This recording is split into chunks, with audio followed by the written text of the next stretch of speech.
Hush.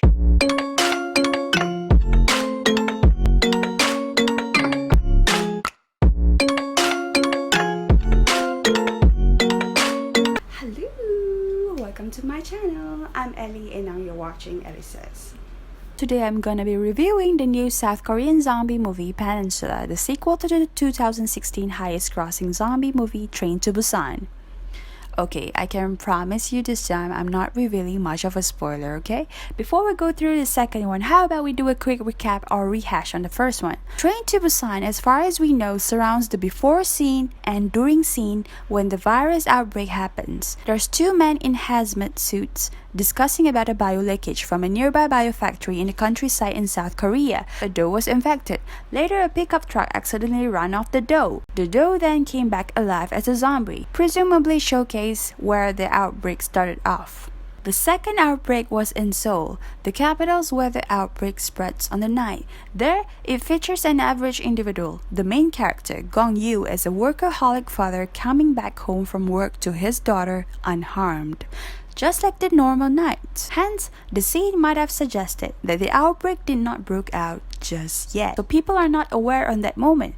They have no idea of the virus outbreak. The outbreak started to spread more violently and then became out of control later when Gong-yu and his daughter are riding the KTX, the train, to Busan to see the mother who lives apart there. So they managed to escape unintentionally from Seoul's outbreak for a moment. Things started to get pretty messed up when an infected person managed to enter the train unnoticed. Next thing they know is the outbreak has gone massive, getting out of hand all over the cities in the country, heavily guarded by the police and military force. People gone berserk, running to save their lives. It's such a chaotic moment to describe for that particular time. Hence, they are now trapped into a confined space of a KTX coach with nowhere to go except going forward up to the pilot area, where the train driver is located. Going through coach by coach, they need to pass through a huge number of infected passengers on board. There's a lot of commotions, sacrifice made, emotional scenes between each relationship going on in there. Moments between a normal average father-daughter, a pair of lovers, teammates, sisterhood, husband and a pregnant wife, normal individuals with a madman, a young child to an elderly, selfishness of individuals coming from high society with average individuals who tries to survive as well, and judgmental this each person have for each other, which plays a lot with viewers' emotional perspectives. That's the hook for Train to Busan. It's a perfect zombie themed movie that covers a lot of important aspects that most zombie movies or shows have missed out before. The viewers felt it all the way up to the end of the story. It's like running a complete marathon, full of energy, of chasing actions, fight sequences, compact with emotional portrayals by these professional actors. Between us viewers, we ended up crying for the same person and hating the same person, which personifies their acting is on point.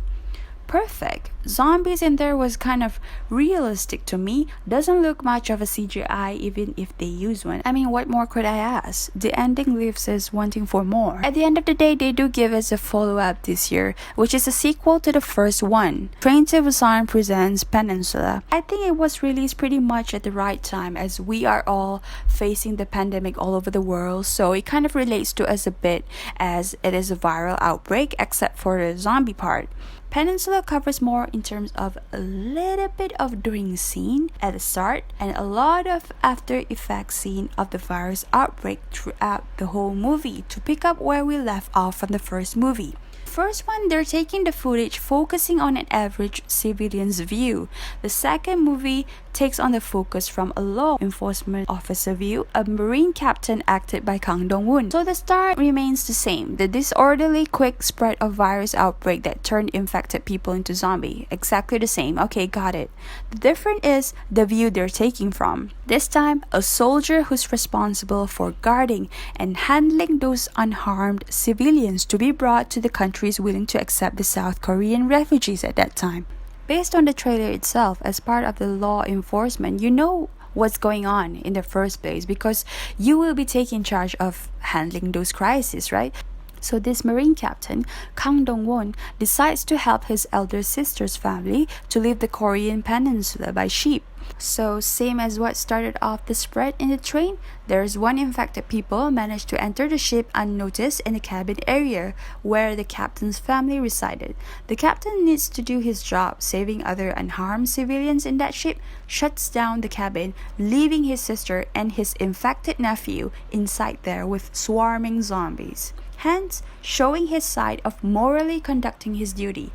4 years later in Hong Kong, the guilt-ridden captain, his brother-in-law, and 2 other Koreans are briefed by the Hong Kongers about an operation that requires them to retrieve an abandoned white truck full of duffel bags containing 20 million US dollars in Korean Peninsula. In return, they will get 2.5 million US dollars each.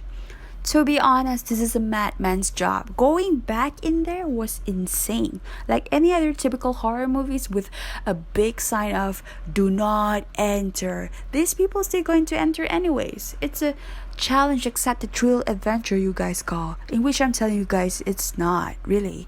This 4 is supposed to complete the mission within a day and then came back to Hong Kong with the money. But what do you expect? Going out of that place safely? Hence, there's a lot going on afterwards that do not side with their favor. There's survivors and there's thousands of swarming hungry zombies in that place. They're not gonna let you out that easily without bringing them together, is it? During that time in the peninsula, the captain will be meeting these 2 other interesting characters. These 2 young girls with a mad driving skill who stole the show. I tell you guys, this is the only part where I enjoy the most. I can feel the zombie rush and had my feet up. Like I mentioned before, the first one is like running a full complete marathon with lots of emotional feelings, but the second one is like running a breathless marathon. Trust me, stuck in some part and then I take a rest and then I continues running with other parts. Honestly, Peninsula is like a big mash-up between World War Z, Mad Max, and Fast and Furious, with lots of CGI, about 85% roughly, all combined, no questions asked. And that's for the action sequences. As for the emotional part, I don't feel much as I feel for Train to Busan. Honestly, the main character, which is the captain, doesn't cover much aspects of his relationship between a law enforcer with normal civilians, brother-sisterhood, or with his family, or with his responsibility as a marine captain. But indeed, the emotional part covers on the survivor's relationship between a sacrifice a mother has made for 2 of her daughters. That's probably it. They definitely stole the show from the main characters with their badass action sequence. I understand based on the first movie, the main character Gong Yu sacrificed his life for his daughter's survival, asking for the pregnant woman to save the girl. The pregnant woman's husband died, sacrificing himself to save his wife and the others. As for the second movie, they tried to showcase the non-main character more, focusing the mother with the 2 children and the main character as a side to help them escape.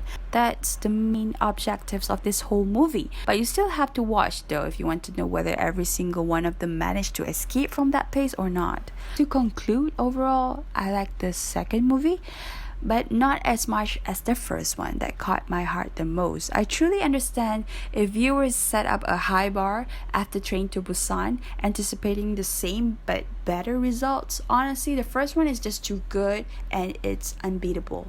Overall, the second one is still enjoyable to watch, entertaining, but not overall satisfying. Hence, I'm giving it a 6.5 out of 10. It would be a great Hollywood movie, really, trust me. Oh, one more thing. The second movie has more English scripted than before, probably because they're going international somehow. The captain and the young girl's English slangs was pretty great. Kudos to them for the effort.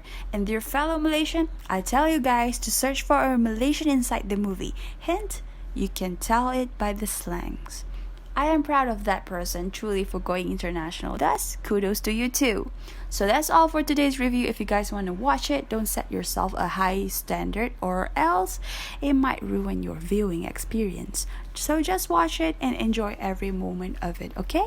Thanks for watching. Stay tuned for the next episode. Till we meet again. Love you guys. Ciao.